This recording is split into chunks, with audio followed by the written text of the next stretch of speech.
गुरुब्रह्मा गुरुविष्णु गुरुदेवो महेश्वरः गुरु साक्षात् परब्रह्म तस्मै श्री गुरवे नमः। वक्रतुंडं महाकायं सूर्यकोटिसमप्रभं निर्विघ्नं कुरु मे देवा सर्वकार्येषु सर्वदा। ज्ञानानन्दमयं देवं निर्मलं स्फटिकाकृतिम् आधारं सर्वविद्यानां हयग्रीवम् उपास्महे। श्रुतिस्मृतिपुराणानाम् आलयं करुणालयं नमामि भगवत्पादशङ्करं लोकशङ्करं। मंगलम कौसलेन्द्राय महनीय गुणात्मने चक्रवर्ती तनूजाय सार्वभौमाय मंगलम। సభాదేవతాభ్యో నమః. సరే, ఆఖరి వారం మనం చెప్పుకున్నప్పుడు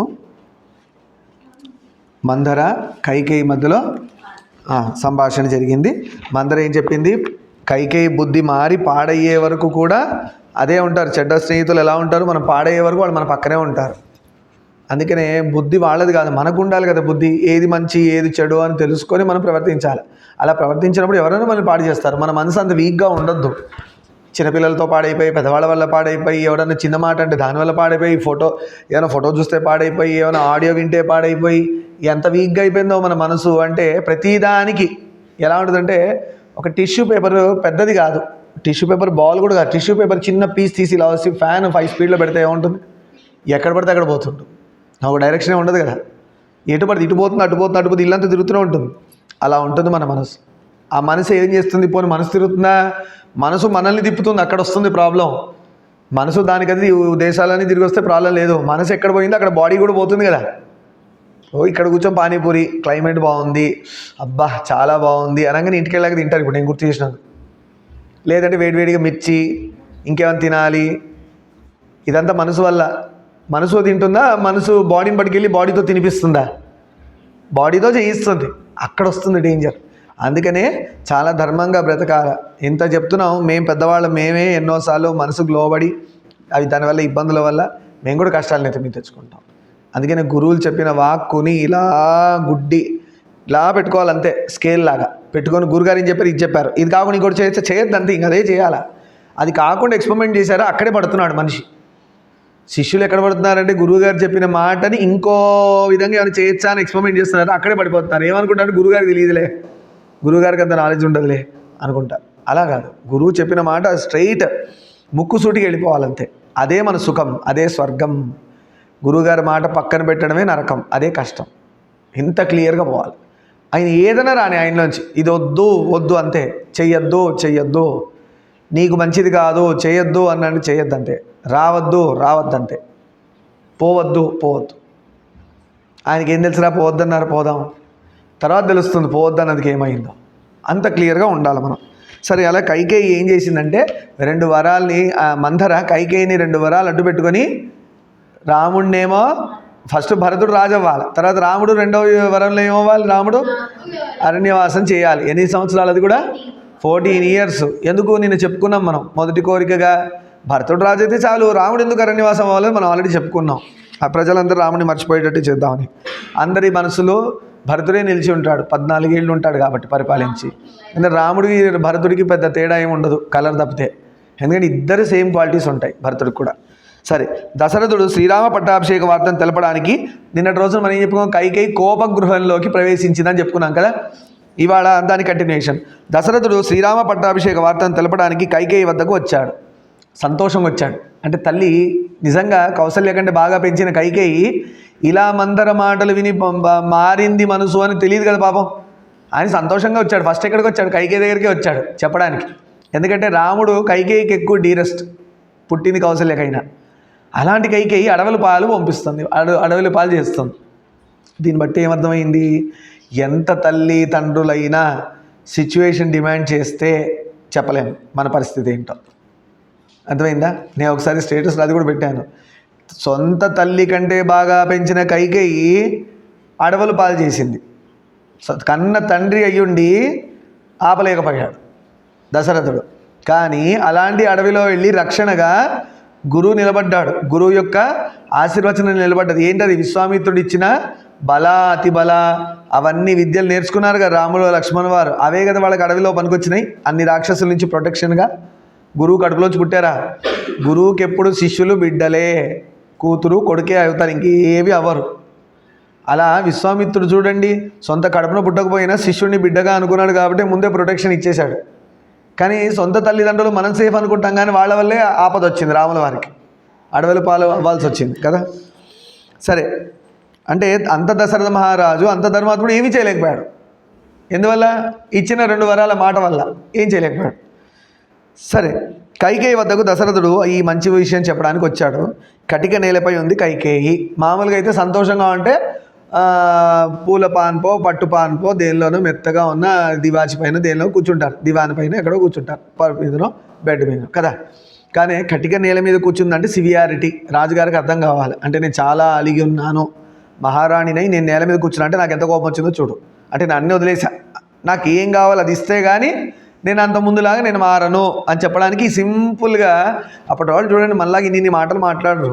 హనుమంతుల వారు కూడా చూశాను సీతమ్మని అన్నాడు, అంతేగాని సీతమ్మ అని చెప్పి ఆపలే, అంత టెన్షన్ పెట్టరు. అందుకనే మన మాట ఎంత మృదువుగా ఉండాలంటే మనం ఎప్పుడు మాట్లాడినా అవతల వాడ ప్రాణం నిలబడాలే. కానీ ఇవాళ రేపు అన్నీ మీరు దాన్ని ఏమంటున్నారు, సర్ప్రైజ్ చేయడాన్ని ప్రాంక్, అదో దయ్యం పట్టింది, ప్రాంక్ అనే దయ్యం.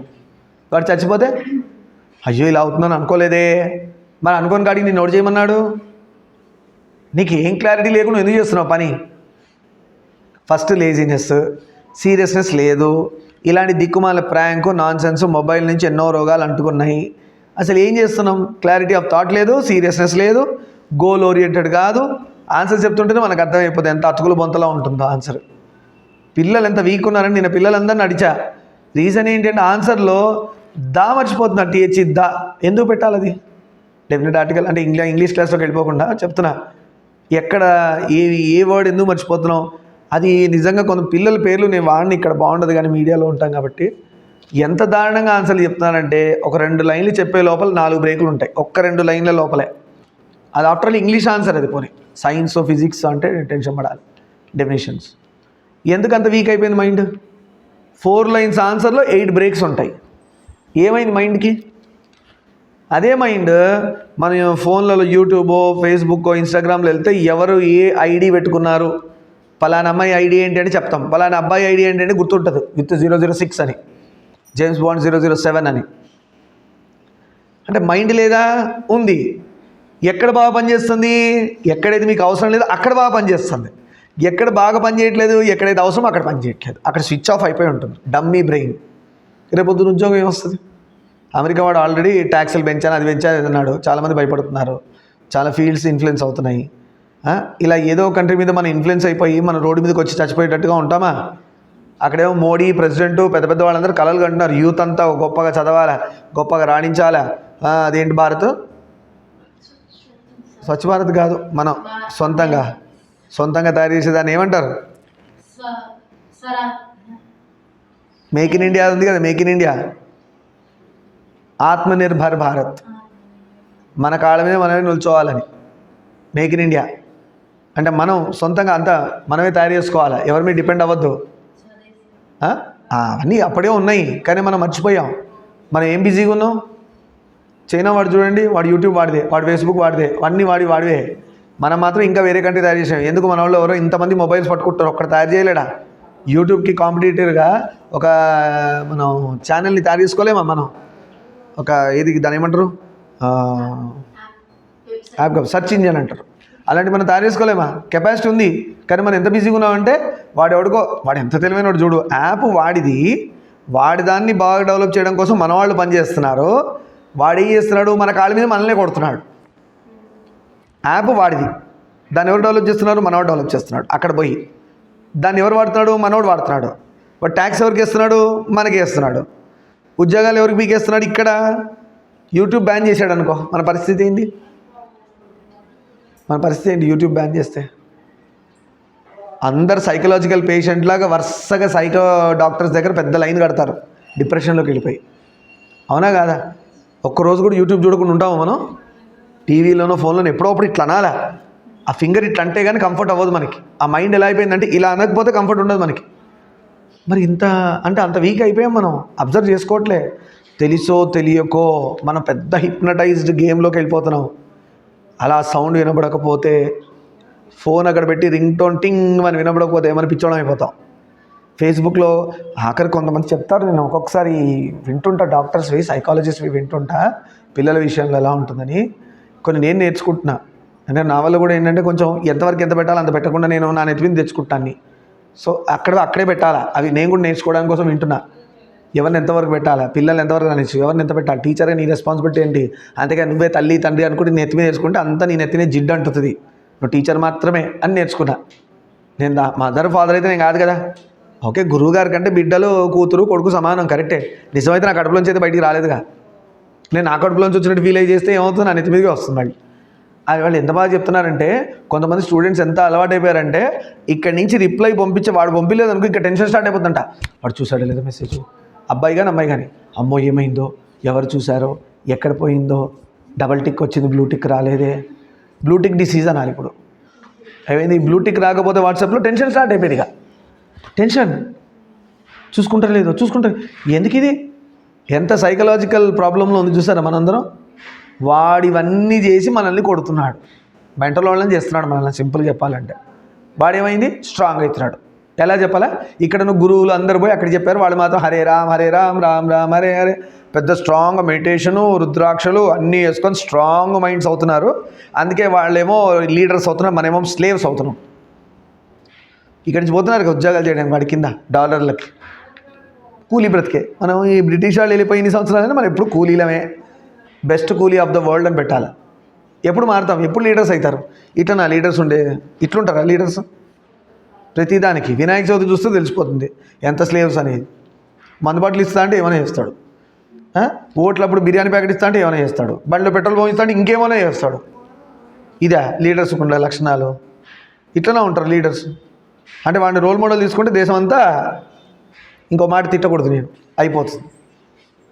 వీళ్ళే రేపు పొద్దున్న ఏళ్తారు పాపం లీడర్స్ అయ్యి గొప్పగా.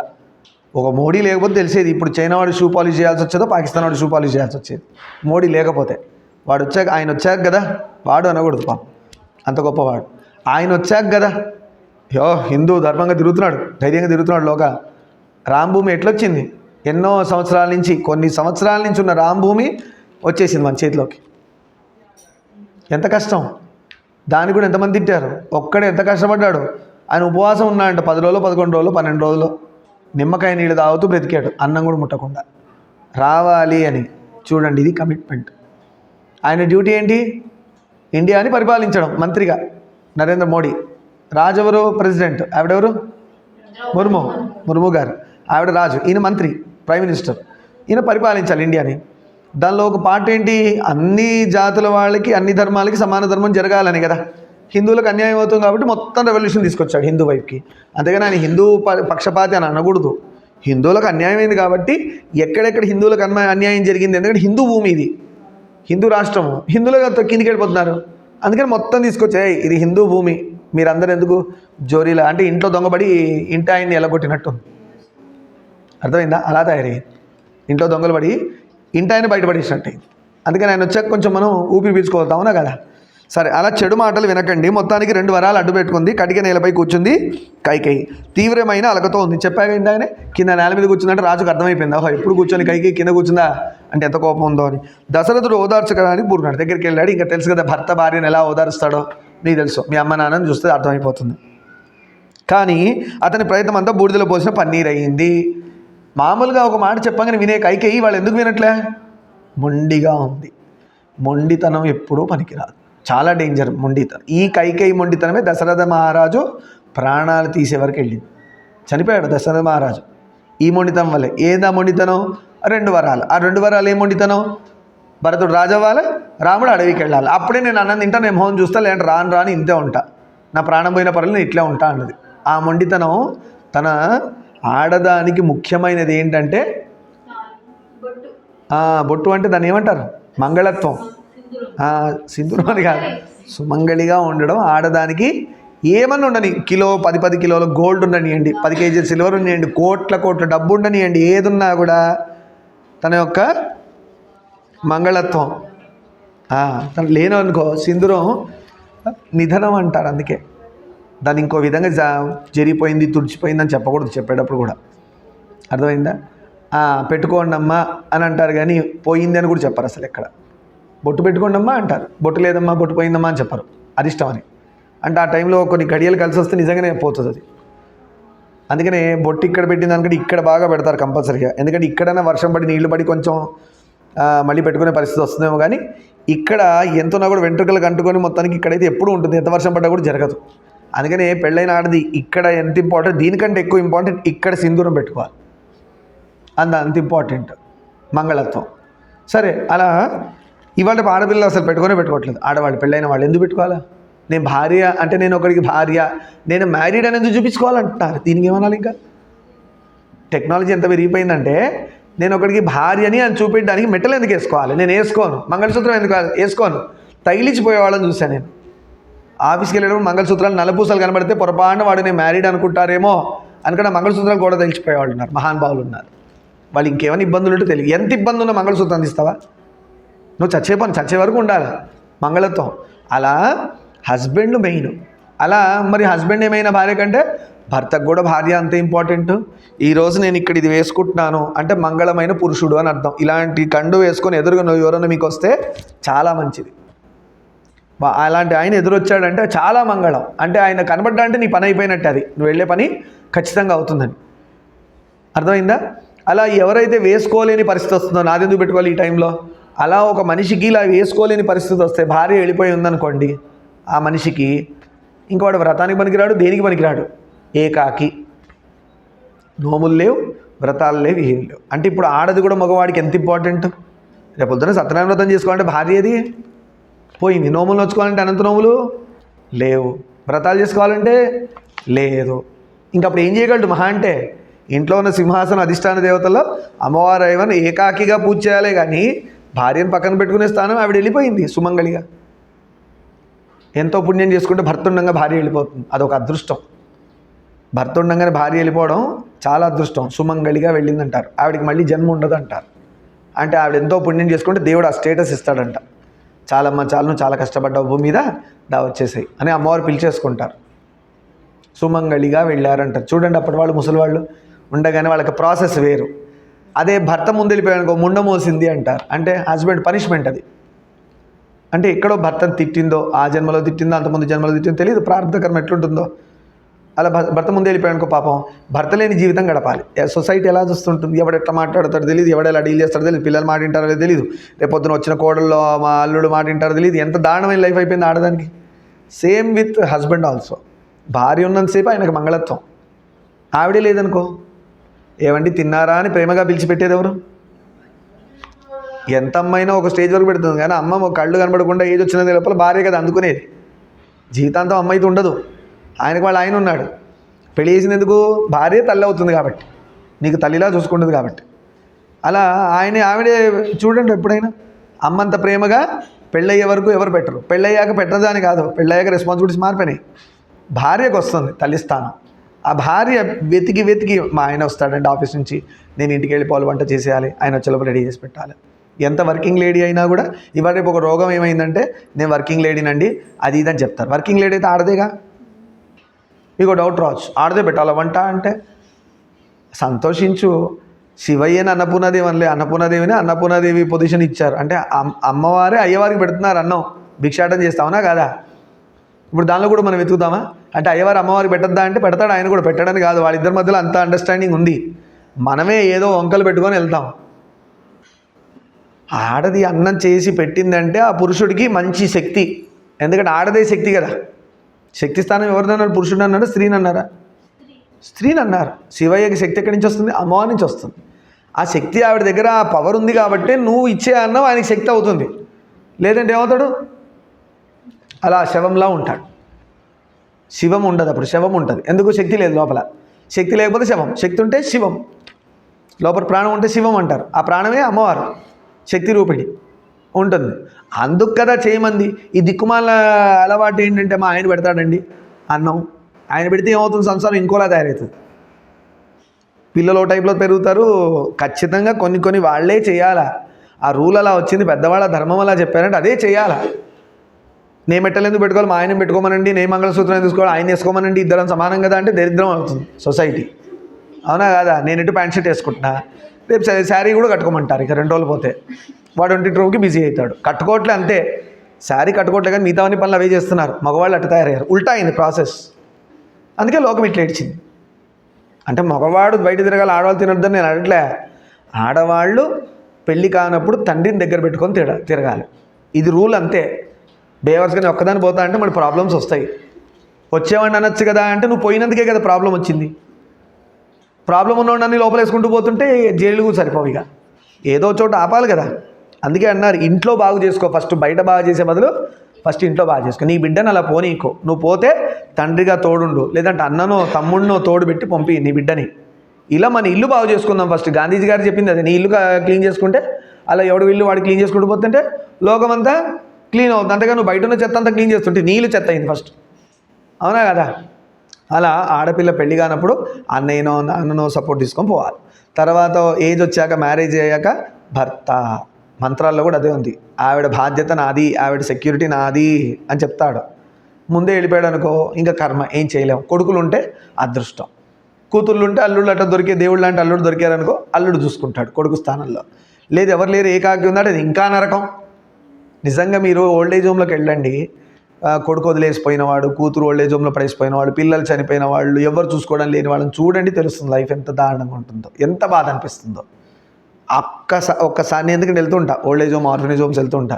అందుకే నాకు అదొక డిసడ్వాంటేజ్ కూడా అయ్యింది. Too much possessive, too much sensitive, too much attachment అనేది మీదకి అవే వస్తున్నాయి ప్రాబ్లమ్స్. ఇప్పుడు గోవింద అడ్డు పెట్టి కొంచెం full stop, speed breaker, pause, stay away, keep com, తక్కువ మాట్లాడు, గెట్ అవుట్ లేదు ఇంకా లేదు. అలా సరే దీనిలోకి వచ్చేద్దాం. అంత ఇంపార్టెంట్ ఎందుకు ఇవి చెప్తున్నానంటే, ఆడది వంట చేయాలంటే హాయిగా చేసి పెట్టండి, మొగాడా అని అనొద్దు. నువ్వు పెళ్లి చేసుకున్నప్పుడు ఆయనకి ఎంత ధర్మం, నువ్వు సగం అన్నావో ఆయన నువ్వు సగం అన్నప్పుడు ఆయన తిండి అయితే పెట్టాలిగా. నువ్వు ఎంత ఉద్యోగం చేస్తే మాత్రం వంట ఉండొద్దు అన్నారా? అంత ముద్దు వచ్చింది అనుకో, ఇవ్వండి రోజు నేను పెడతాను, ఈరోజు మీరు పెట్టండి, మీ చేత్తో తినాలన్నది. ఆయన ఏం చేస్తాడు, ఆయనకు వచ్చి రాని ఉప్పు వేసే చోటు చక్కెర వేసి చోటు ఉప్పు వేసి, కారం వేసే చోటు పసుపు వేసి ఏదో చేస్తాడు, తిను లేదంటే నేర్పించు.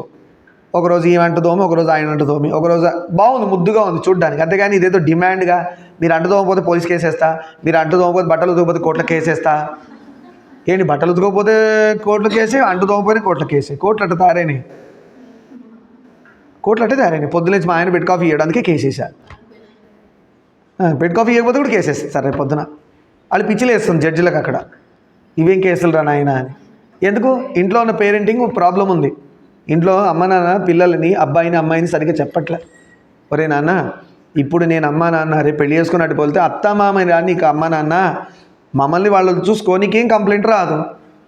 నువ్వు అమ్మ నాన్న వదిలేసి అత్తమామని చూడగానే శత్రువులాగా నువ్వు అడుగు పెట్టడమే సూర్పణకనో తాటకలాగా అడుగు పెడితే అత్తగారింట్లో అక్కడ గొడవలే వస్తాయి. ఇక ఈ తల్లి ఇంకా తయారైంది, ఇంకా లంకిణిలాగా. అది చెప్పే కూడా అట్లే చెప్తుంది, నువ్వు అస్సలు తగ్గద్దే అమ్మాయి అంటది. అమ్మాయి చెప్తుంది అస్సలు తగ్గద్దే అంటది. అంటే నీ కూతురేమో అక్కడ పోయి పని చేయొద్దు, కోడలు మాత్రం ఇక్కడ వచ్చి బండ చాకిరి చేయాలి. ఇదేం రూలు? అబ్జర్వ్ చేయండి ఒకసారి. కూతురు అత్తగారి డిపై అమ్మాయి నువ్వు అస్సలు పని చేయకు, మీ అత్తగారు పని మనిషిని పెట్టించుకుంటారు, మీ అల్లుడి గారికి నేను చెప్తాను పని మనిషిని పెట్టమని కూతురికి చెప్తుంది. అబ్బాయి అమ్మాయి ఇంట్లో ఉన్నారనుకోండి, కూతురికి ఇలా చెప్తుంది. కోడలు వచ్చింది, ఏ అమ్మాయి మీ ఇంట్లో మీ అమ్మాయి నేర్పిలే పని, అన్నీ చేయాలి నువ్వే అంటది. ఇక్కడ ఇది ఎక్కడ న్యాయం? కూతురికి కోడలకు న్యాయం ఎట్లయింది? అంత రాంగే. అర్థమైందా? కొడుకుని అటు పంపించినప్పుడు అంటే ఇంటికి కోడలు తెచ్చుకున్నప్పుడు కోడలు కాదు కూతురు అయ్యింది. నీ కొడుకుని అవతల వాళ్ళకి ఇచ్చినప్పుడు ఇంకా నీ కొడుకు కాదు అల్లుడు, అంటే అటు వెళ్ళిపోయాడు. ఇక వాళ్ళ కొడుకు, కోడలు కూతురు అవ్వాలి, కొడుకు అల్లుడు అవ్వాలి. అప్పుడు చూడండి ఎంత బాగుంటుందో, చాలా బాగుంటుంది. అసలు డిస్టర్బెన్సెస్ రావు. ఎందుకు? అత్తమామలో తల్లిదండ్రిని చూసుకుంటాడు వెళ్ళి, కంప్లైంట్స్ ఏమున్నాయి? ఏముంటావు. ఇక్కడ వచ్చింది కూతురులా చూసింది. ఈమె ఎప్పుడైతే కూతురులా పెద్దదానివి నువ్వే కోడలి కూతురుగా చూడకపోతే చిన్నది వచ్చి నిన్ను తల్లిగా ఎలా చూస్తుంది? ఒకసారి ఆలోచన చేయండి. ఇప్పుడు మీరున్నారు, నేనున్నా, నేనే మిమ్మల్ని అర్థం చేసుకోకపోతే మిమ్మల్ని అర్థం చేసుకోమని ఎక్స్పెక్టేషన్ నాకు ఎందుకు ఉంటుంది? ఉండకూడదు, తప్పు అవుతుంది. పెద్దవాడు నీకు అర్థం కాదు, పిల్లలకి ఏమర్థం అవుతున్నాయా అంటారు. అంటే అత్త ఫస్ట్ ఒక స్టెప్ దిగి కోడల్ని కూతురుగా యాక్సెప్ట్ చేయాలి పెద్దరికంగా. అప్పుడు కోడలికి అర్థమవుతుంది, మా అత్తయ్య గారు మా అమ్మ కంటే బాగా చూసుకుంటున్నాడు అనేది రావాలి ఫస్ట్. అప్పుడు ఏమనిపిస్తుంది? నాకెంత అదృష్టమో, మా ఇంటికంటే గొప్ప ఇల్లు దొరికింది అత్తగారి ఇల్లు అనుకుంటుంది. అవునా కదా? ఇప్పుడు ఏం చేయదు చెప్పండి? ఆ పిల్ల పొద్దులేసి అత్తగారు అడిగే లోపలే నీళ్ళు చల్లేసేసి ఇంట్లో ముగ్గేసేసి అత్తయ్య గారు మీకేం కావాలని, మామయ్య గారు మీకేం కావాలని ఎంత చేస్తుంది పాపం. నిజంగా ఆడవాళ్ళు కొంతమంది ఈ పనులు చేస్తారు, నేను చూసాను నా రియల్ లైఫ్లో. వాళ్ళకి కాళ్ళ మీద పడి దండం పెట్టేయచ్చు, అంత పని చేస్తారబ్బా. ఆ ఓపిక ఎక్కడి నుంచి వస్తుందో. మనం నిజంగా మగవాళ్ళు అంత చేస్తే చచ్చిపోతాం రేపు. ఒకరోజు చేసి రెండో రోజు రెస్ట్ తీసుకోవాల్సింది. వాళ్ళు మాత్రం బడచాకిరి జీవితాంతం, అదేదో బాండ్ రాశారా చచ్చే వరకు అంత ఇంట్లో పని నేనే చేయాలని ఏం లేదు కదా. మెల్లగా పిల్లలు వస్తే మీరు కూడా అందుకోవాలి. అందుకే చెప్తున్నా, పిల్లలు ఖచ్చితంగా రేపొద్దున మీ ఫ్యూచర్ మాలాగా ఉంటుంది, ఇంకా బాగా ఉండాలి. అర్థం చేసుకొని పోండి. నెక్స్ట్ మెల్లమెల్ల పనులు వస్తే పిల్లలకి షేర్ చేయండి. మనమే చేస్తూ పోతుంటే 60 ఏళ్ళకి అరగాల్సిన బొక్కలు 40 ఏళ్ళకి అరుగుతాయి, పేషెంట్ అవుతారు. పిల్లలు చిన్నవాళ్ళు అయి ఉంటారు, సెటిల్మెంట్ ఉండదు, రోడ్డు మీదకి వస్తారు. అందుకే పిల్లల్ని దేవుడు నీట్గా ఇచ్చారు, హ్యాండ్ ఓవర్. మన అమ్మ నాన్న రైట్, నేను వచ్చాను, మా అమ్మ నాన్నకి నేను తోడున్నా పనులలో. నెక్స్ట్ నాకు పెళ్ళయింది, మా అమ్మ నాన్న ముసలోళ్ళు అయ్యారు, వాళ్ళని నేను చూసుకోవాలి. మరి నన్ను ఎవరు చూసుకోవాలా? భార్య ఒకదాని మీద వేస్తే చచ్చొరుకుంటుంది. అందుకే పిల్లల్ని ఇచ్చాడు. పిల్లలు ఏం చేయాలి? చిన్నగా ఉన్నప్పుడు చేయలేరు కాబట్టి కొంచెం ఎదిగేసరికి ఏజ్కి మ్యాచ్ అవుతుంది. నేను మా అమ్మ నాన్న ఫోకస్ చేస్తే వాళ్ళు మమ్మల్ని ఫోకస్ చేస్తారు. మా అమ్మ నాన్న వాళ్ళు వెళ్ళిపోయారు అనుకో, మేము వచ్చాం అక్కడికి. మళ్ళీ పిల్లలు పెళ్ళిళ్ళు అయ్యి వాళ్ళ పిల్లలు ఏం చేస్తారు? వీళ్ళకి. ఈ సిస్టమ్ మనమే తీసుకురాకుండా ఉట్టి తిండి పెట్టి పక్కన కూర్చోబెట్టి శ్రీరామ పుండరీకాక్ష, ఈ సిస్టమే మనం అలవాటు చేయకపోతే మా పిల్లాడండి అసలు పని చేయడండి, ఏం చేయాలో అంటారు. మీ పిల్లాడే కదా, ఎక్కడ పెరిగాడు? మీ ఇంట్లో పెరిగాడా, పక్కింట్లో పెరిగాడా? ఆ డౌట్ రాకూడదు కదా. మా పిల్ల పని చేయదండి, మా అబ్బాయి పని చేయడని చెప్తున్నావు అంటే ఎంత షేమ్ అది. ఇంకోటి చెప్తున్నావు, పోయి నీ కర్మ నువ్వు ఇంట్లో ఏడు పోని. ఇంకోటి చెప్తున్నావు, నా బిడ్డ అసలు పని చేయడండి, వాడు అది ఏదో వెతవలా తయారాడండి, అసలు వాడు బుర్రే పని చేయట్లేదండి. నువ్వు అమ్మ నాన్న మనం అడగాల్సి వస్తుంది ఫస్ట్. నీ చేతిలో పెరిగిన బిడ్డ గురించి నీకు క్లారిటీ లేదు. రేపు పొద్దున ఎలా వాడు రోల్ మోడల్ అవుతాడు? అందుకే వాడికి ఎంటేస్తున్నాడు ఒక ఏజ్ రాగానే అమ్మ నాన్న. ఎందుకు ఎంటేస్తున్నాడు? వాడికి ఇంట్లో సరిగ్గా పేరెంటింగ్ లేదు. బయట నుంచి గాలి బాగా వస్తుంది మంచిగా చల్లగా, ఆ గాలి బాగుందిగా నడిపోతాడు. ఈ గాలి మంచిగా అనిపించదు, తోసేస్తాడు బాగాలేదని. గొడవలు, కోర్టులు, కేసులు, తండ్రి కొడుకు కొట్టుకోవడం, కూతురు ఇంకేదో కొట్టుకోవడం, అన్నీ కొట్టుకోవడాలి. సరే, రామాయణంలోకి వద్దాం. ఆ రామాయణంలోంచి ఈ నిజమైన రామాయణంలోకి వద్దాం. సరే, ఇప్పుడు ఏమైంది? ఈయన ఎంతో ప్రయత్నం చేశాడు పాపం అలక తీర్చడానికి. అలిగేంది తీరిందా? తీరలే. కానీ అతని ప్రయత్నం అంతా బూడిదలో పోసిన పన్నీరది. ఎంత ప్రయత్నించినా కూడా దశరథ మహారాజు మాట వినట్లే కైకేయి. ఏం చేయాలో పాలుపోలేదు.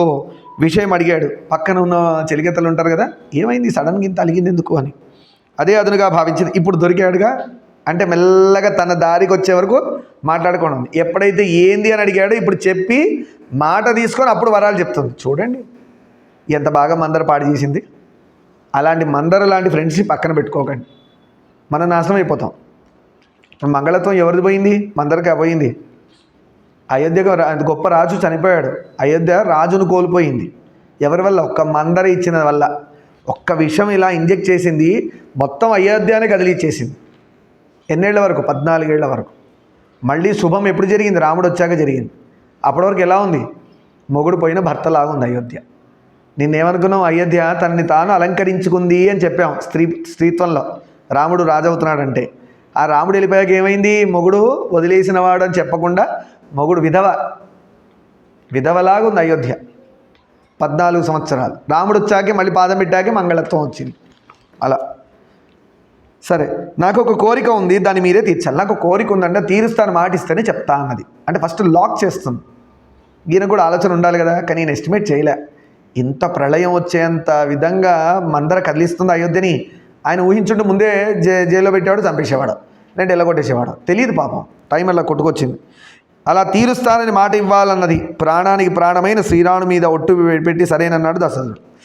ఈయన ఇక్కడ దొరికిపోయాడు. ఆయన ఏం చేశాడు? తప్పకుండా తీరుస్తాను, నీకు నమ్మకం లేదా చెప్పు, నాకు ప్రాణానికి ప్రాణమైన రాముడి మీద ఒట్టు అన్నాడు. అయిపోయి. ఒక్కొక్కసారి మనం కూడా ఫ్లో ఆపాల. ఈయన సరే తీరుస్తా అనాలా, రాముడి మీద ఒట్టు పెట్టి గ్యారెంటీ ఓడిమ్మన్నాడు. ఒక్కొక్కసారి మనం కూడా విని మనం నేర్చుకోవాలి. మీరు సాయం చేయగానే టూ మచ్గా దిగి నేను చెప్పాను, నేను ఆ విషయంలో పిల్లల్ని బాగు చేయాలి, డ్రైనేజ్ తీసి కబ్బు తగ్గించాలి. నేను డ్రైనేజీలో దిగక్కర్లేను, ఒడ్డుకుంటూ కూడా తీయచ్చు. నేను ఎప్పుడు ఏం చేశాను? డ్రైనేజీలో తీసా, అందుకే నాకు అంటింది ప్రాబ్లం. అర్థమవుతుందా? అలా ఈయన ఏం చేశాడు? ప్రామిస్ చేస్తే బాగుండు, రాముడి మీద ఒట్టన్నాడు, ఇక్కడ లాక్ అయిపోయాడు. అందుకనే మనం ఎంత చేయగలమో అంతే చేయాలి. లోకాన్ని అంతా ఉద్ధరిస్తాను, అందరూ నా బిడ్డలే, నా కడుపులో చీల్చుకొని వచ్చారు మీరందరూ, ఏవో పెద్ద ఉద్ధరిస్తాను అంటే ఏమవుతుంది? వాడే కడుపు మీద చనిపోతాడు రేపొద్దున. నువ్వు నా తండ్రే కాదు, గురువు. ఆఫ్టర్ ఆల్ నువ్వు గురువు, నీ ప్లేస్లో నువ్వు ఉండు, యువర్ ఫాల్ట్ అని చెప్పి తిట్టిపోతాడు ఇంకా అంట. అవునా కాదా? అందుకని నా లిమిట్లో నేను ఉండాలి. గురువులందరూ కూడా పాపం, ఎందుకంటే కలియుగం ఇది. ఎంత మంచి చేసినా ధర్మానికి మంచితనానికి దెబ్బ కొట్టే రోజులే కానీ ఇది ఇంకో విధంగా పనిచేస్తుందని చెప్పడం పెద్దవాళ్ళకే కాల. రామదాసుడు రామ అని గుడి కడితే ఏం చేశాడు? తానిషా ప్రభు లోపల పెట్టి కొట్టి కారం పెట్టి అంత పెట్టి సతాయించాడు. అవునా కదా? వెంటనే రాముడు వచ్చాడా? టైం పట్టింది రాముడికి కూడా. అంటే తప్పని అనట్లే, ప్రారంభ కర్మ ఉంది, కానీ ఎంతైనా కూడా టైం ఉంది కదా. సరే ప్రహ్లాదుడు తీసుకోండి, ఎంత అనుభవించాడు ప్రహ్లాదుడు? నరసింహస్వామి వచ్చేవరకు అయితే శిక్షలు అనుభవించాడు కదా పాపం. విష్ణువు తీసుకున్నాడు, కానీ అలాంటి టైంలోంచి అయితే పోయాడు కదా. అలాంటి తల్లిదండ్రులు, తల్లి మంచిదే, అలాంటి తండ్రి దొరికాడు. సొంతంగా తండ్రే చంపేంచేంత సిచ్యువేషన్లో పుట్టాల్సి వచ్చింది. కారణం ఏది? ప్రహ్లాదుడికి సొంత తండ్రే చంపుతున్నాడు ఎన్నో రకాలుగా. దానికి ఏమంటారు? అలా పేరెంట్స్ అంటే అలా కూడా ఉంటాయి ఒక్కొక్కసారి సిచ్యువేషన్స్. సరే, ఇంకేం మనసులోని మాట చెప్పింది, ప్రాణాన్ని రాముడి మీద. అందుకని మనం ఎక్కువగా ప్రామిసులు చేయొద్దు, లిమిట్గా మాట్లాడాలంటారు. అందుకే తక్కువ మాట్లాడరా, తక్కువ మాట్లాడితే ఎక్కువ మాట్లాడితే తప్పులే జరుగుతాయండి. మాటను చెప్పేసింది. గతంలో మీరు ఇచ్చిన 2 వారాలు ఇప్పుడు కోరుకుంటున్నాను. మీరు అప్పుడు నాకు ఎప్పుడో 2 వారాలు ఇచ్చారు కదా. ఎప్పుడు ఇచ్చాను? అప్పుడు ఇచ్చానా? గుర్తు చేసుకున్నాడు పాపం. ఏజ్ వచ్చేసింది కదా, గుర్తు చేసుకున్నా. చెప్పు ఏం కావాలి? తీసేసుకోపో. దీనికోసం అని అలిగింది. అడిగేయి అన్నాడు పాపం. ఏదో ఐస్ క్రీమో ఇంకేదో అడుగుతుంది అనుకున్నాడు, శారీయో. ఆమె ఏం చేసింది? అయోధ్యని కదిలిచ్చి పడేసింది. శ్రీరాముడి కోసం ఏర్పాటు చేసిన సన్నాహాలతో భరతుడికి పట్టాభిషేకం చేయాలి. ఫస్ట్ కోరిక అడిగింది. నువ్వు రాముడి కోసం రెడీ చేసిన డెకరేషన్ అంతా ఉంది, దీనిలో రాముడికి కాదు భరతుడికి పట్టాభిషేకం అవ్వాలి. దశరథుడికి ఎలా ఉండాలి, రాముడికి ఎలా ఉండాలి ఒకసారి ఆలోచన చేయండి. రాత్రే పిలిచి నాయన రెడీ అవ్వు, ఉపవాస దీక్ష అన్నాడు. పొద్దున కల్లా సీన్ మొత్తం మారిపోయింది. మనం ఊరుకుంటామా? మనం దశరథుని జైల్లో పెట్టేసి కైకేయిని చంపేస్తాం 2 నిమిషాల్లో. దశరథ మహారాజే ఇచ్చాడు ఆ ఆప్షన్. నాయన నువ్వు తలుచుకుంటే ఇంటికి పెద్దవాడివి, నీకు రాజ్యార్హత ఉంది, రాజు ముసలోడైపోయాడు, నువ్వు నన్ను బందీలో పడేసి నీ ధర్మం, నీ హక్కు నువ్వు అడుగు, నాకు రాజు ఎందుకు ఇవ్వలే అని చెప్పి నాది తప్పు అని నేను ఒప్పుకుంటాను, నన్ను జైల్లో పడే, నువ్వు రాజు అవ్వు అన్నాడు దశరథ మహారాజు. అయ్యాడా?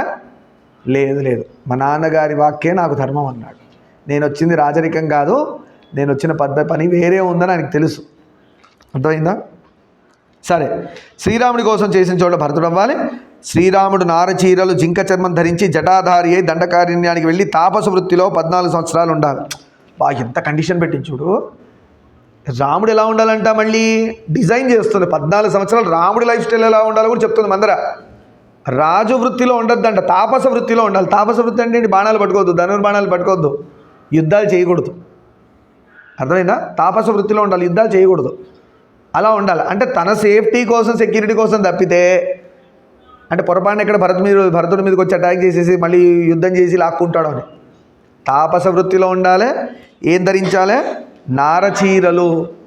ఎంత దారుణంగా ఉంటాయి నారచీరలు, ఎంత మంచి ఆ రూపమే ధర్మమైన రూపము. రాముడిని ఎలా చూసుకున్న వాడిని ఎలా చూపిస్తుంది ఆపోజిట్గా. మన జీవితంలో ఇలాంటి సిచ్యువేషన్స్ వస్తాయి. గొప్పగా రాయల్ ఎన్ఫీల్డ్లోనో పెద్ద పెద్ద బైక్లు వేసుకొని తిరిగి, మంచి ఖద్దరు షర్ట్లు అవి ఇవి వేసుకొని, పాలిష్ లైఫ్ స్టైలు, లేదంటే ఫారెన్ బ్రాండ్ లైఫ్ స్టైల్ గడిపిన వాడు సడన్గా ఏమీ లేని, చెప్పులు లేని వాడిగా రోడ్డు మీదకి వచ్చినా కూడా అంతే స్మైల్ ఫేస్లో ఉండగలిగే సాధన చేయాలి. రాముడు అది చెప్తున్నాడు.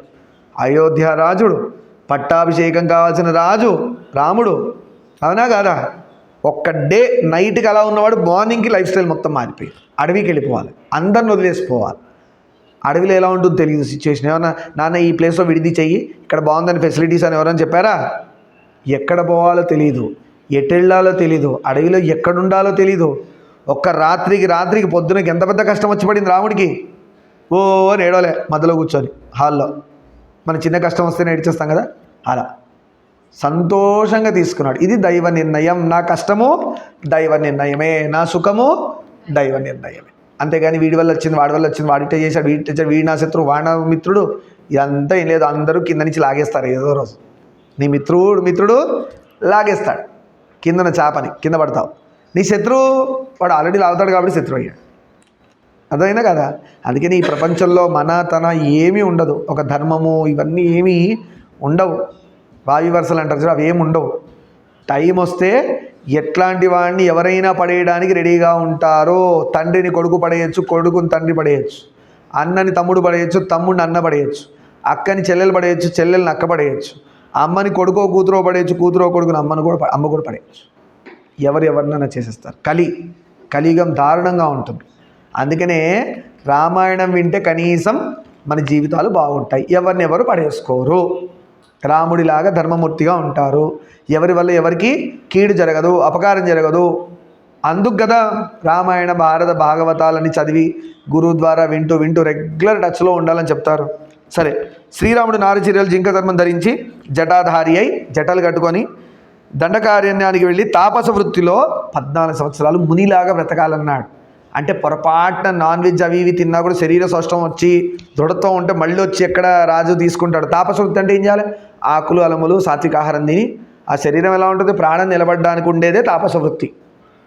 అర్థమైందా? అదే రాజుగా ఉండాలంటే ఏం చేశారు? రాములు వారు నాన్ వెజ్ తింటారు. జింక, నెమళ్ళు, ఈ మాంసం తింటాడు ఆయన. ఎందుకంటే ఆయన క్షత్రియుడు. శరీరం బట్టి గట్టిగా ఉండాలి, యుద్ధం చేయాలంటే తినాలి కదా కొంచెం, సౌష్ఠవం కోసం. అలా చాలామంది తినడు ఆయన అంటారు. తింటారు, క్షత్రియ వృత్తిలో తింటారు ఆయన. అది మీకు డౌట్ రావచ్చు, రాముడు జింకలు చంపితే తప్పలేదు కానీ మేము మేకలు కోసుకొని తింటే, కోడులు కోసుకొని తింటే తప్పలేదా అని. ఆయన చెప్పింది, ఆయన చంపినా తిన్నా అది ధర్మం. ఎలా ధర్మం అంటే, మన బయాలజీలో ఒకటి ఉంది లైఫ్ సైకిల్ అని కదా. ఆయన ఏది పడితే అవి చంపడి తినడు, అది దొరికింది కదా అని. రాజు వేటకెళ్తాడు. ఎందుకు వెళ్తాడంటే, అలా అడవుల్లో స్పై ఉంటారు. స్పై అంటే గూఢాచారులు ఉంటారు ప్రతి రాజ్యంలో. ఎలా అయితే రావణాసుడికి అకంపనుడు, అంతేనా, రావణాసుడికి అకంపనుడు ఎలా స్పైగా ఉండి చెప్పాడో ఇన్ఫర్మేషన్ రావణాసుడికి, సీతమ్మ బాగుంటుంది ఎత్తుకొచ్చేయని చెప్పాడో దిక్కుమాల, అందుకే రావణాసుడు పోయాడు. ఇక్కడ మందడు ఒకటి తయారైంది, అక్కడ అకంపనుడు ఒకటి తయారాడు. మందడు వల్ల అయోధ్య కదిలింది, అకంపనుడు వల్ల అసలు లంకనే ఎగిరిపోయింది, మొత్తం మాడి మసయింది హనుమంతుడి దయ వల్ల. అవునా కాదా? అయితే ఆ రాజుకి ఆ స్పై ఏం చేస్తాడంటే, రాజా జింకల సంతతి పెరిగింది, మీరు జింకల వేటకి వెళ్ళాలి అని చెప్తారు. అప్పుడు జింకల వేట చేస్తారు. అంటే సైకిల్ తగ్గిస్తారు. 1000 జింకలు ఉన్నాయనుకో 500కి తీసుకొస్తారు. అవి ఎంత ఉండాలో అంత. ఆ 500 వేట జరిగిన వాటిని వండడానికి వాటికి పంపించేస్తారు, తినడానికి పంచుతారు. ఆయన 500 జింకలు తిండు. అలా పులుల సంఖ్య పెరిగిపోతుండే. ఒక్కొక్కసారి పులుల సంఖ్య పెరిగితే జింకలు మాయమైపోతుంటాయి, ఇక ఇంబ్యాలెన్స్ వస్తుంది. అప్పుడు రాజా పులుల సంఖ్య పెరిగింది, వేటకి వెళ్ళాలంటారు. అప్పుడు పులుల్ని వేటాడతాడు. తర్వాత ఒక్కొక్కసారి అడవి పందులు, అదే బాహుబలిలో మనం చూసింది. అడవి పందుల వేట ఎందుకు అంటే, అడవి పందులు పొలాల్ని పాడు చేస్తాయి. పర్లేదమ్మా, అడవి పంది పొలాల్ని పాడు చేస్తుంటాయి. అవునా కాదా? అలాని ఎలకల వేట, పందికొక్కల వేటకి వెళ్ళరు. వాటికి ఏవో మందులు పెట్టి ఆ రైతులు ఎవరున్నారో వాళ్ళు చేసేస్తారు. అంటే ప్రజలు చేయలేనిది ఏదైతుంటో అది రాజుకు వస్తుంది డ్యూటీగా, అది వాళ్ళు చేస్తారు. అలా ధర్మం. ఇప్పుడు మన మేక మనల్ని నాశనం చేసింది కోసుకొని తినడానికి. కోడి ఉంది, మనల్ని అపాయకాన్ని తీసుకొచ్చింది. కోడి వల్ల మనకేం అపాయం? మన పంటలేమో తినేసిందా? మేకపోయి మన పొలాలని నాశనం చేసిందా? మన బియ్యం లాక్కెళ్ళిందా ఇంట్లోంచి? మనకి ఇన్ని ఫెసిలిటీస్ ఉన్నా దాన్ని చంపి తింటున్నాం, అందుకు తప్పయింది. అప్పట్లో ధర్మం అయ్యింది, ఇప్పుడు తప్పయింది. అంత క్లియర్గా ఉండాలి. సరే, శ్రీరాముడు ఇప్పుడే నేను చూస్తుండగానే బయలుదేరాలని కోరి. చూడండి ఎంత దారుణం. పొరపాటున సెకండ్ టైం ఇస్తే మైండ్ అందరిది మారిపోతుంది. అంటే ఆవిడ మీద ఆవిడ కూడా కాన్ఫిడెన్స్ లేదు, కైకేయి మీద కైకేయికే కాన్ఫిడెన్స్ లేదు. ఎందుకు? రాముడిని చూడగానే మెత్తగా అయిపోతుంది. అయ్యో నా రాముడిని పంపించేది అంటే, ఆ ఆవహించిన పాయిజన్ దిగిపోతే అధర్మంలోంచి ధర్మంలోకి వచ్చేస్తుంది కైకేయి. ఏంటంటే ఇన్ని సంవత్సరాల నుంచి పెంచిన కైకేయి రాముడిని తనే పంపించలేదు ఇక. అంటే దేవుడు ఎంత స్ట్రాంగ్గా మందర వల్ల కైకేయిని ఫిక్స్ చేశాడు రాముడు బయట వెళ్ళడానికి. రాముడు బయటికి వెళ్తే రావణాసుడు హతాశుడు అవుతాడు, చంపబడతాడు. అంటే ఇప్పుడే బయలుదేరాలి అంతే. పొరబాణ భరతుడు వచ్చాక పంపిస్తా అంటావేమో కుదరదు, పొరబాణ రేపంటావేమో కుదరదు. ఎందుకంటే ఈమె మనసు మారచ్చు, ఎవరి మనసు అన్నా మారచ్చు, ఏమన్నా జరగచ్చు. నేను చూస్తుండగా రాముడు వెళ్ళిపోవాలి, భరతుడు వచ్చాక పట్టాభిషేకం చేసుకుందాం అని చెప్పుకుంటూ శుభం పలుకుదాం. సర్వం శివమామేశ్వర పాదారవిందార్పణమస్తు. లోకాన్ సమస్తాన్ సుఖినో భవంతు. శాంతి శాంతి శాంతి.